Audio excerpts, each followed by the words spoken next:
ಪವಿತ್ರ ಗೌಡ ಉತ್ತರ ಪ್ರದೇಶದ ಪ್ರಯಾಗ್ರಾಜ್ನಲ್ಲಿ ನಡೆಯುತ್ತಿರುವ ಮಹಾ ಕುಂಭಮೇಳದಲ್ಲಿ ಭಾಗಿಯಾಗಿ ತ್ರಿವೇಣಿ ಸಂಗಮದಲ್ಲಿ ಮಿಂದೆದ್ದಿದ್ದಾರೆ. ಈ ಕುರಿತು ಇನ್ಸ್ಟಾಗ್ರಾಂನಲ್ಲಿ ಪೋಸ್ಟ್ ಹಂಚಿಕೊಂಡಿರುವ ಪವಿತ್ರ ಗೌಡ, ಕಾಶಿ ವಿಶ್ವನಾಥ ಸ್ವಾಮಿ, ಧರ್ಮ ಅಧರ್ಮಗಳ ಸಂಘರ್ಷದಲ್ಲಿ ಗೆದ್ದದ್ದು ಧರ್ಮವೇ.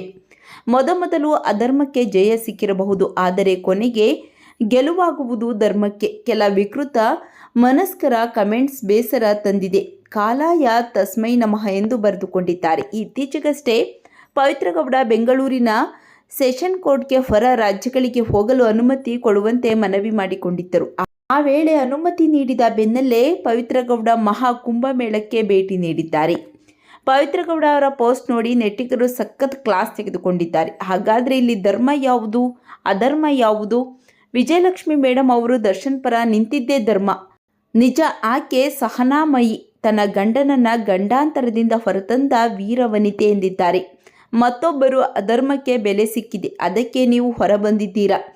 ಧರ್ಮಕ್ಕೆ ಬೆಲೆ ಸಿಕ್ಕಿದ್ರೆ ನೀವು ಒಳಗೆ ಇರಬೇಕಿತ್ತು ಎಂದಿದ್ದಾರೆ. ಮತ್ತೊಬ್ಬರು ಕರ್ಮ ಕಾಣಲ್ಲ, ಆದರೆ ಕೊನೆ ತನಕ ಕಾಡುತ್ತೆ, ನೆನಪಿರಲಿ ಅಂತ ಕಾಮೆಂಟ್ ಮಾಡಿದ್ದಾರೆ.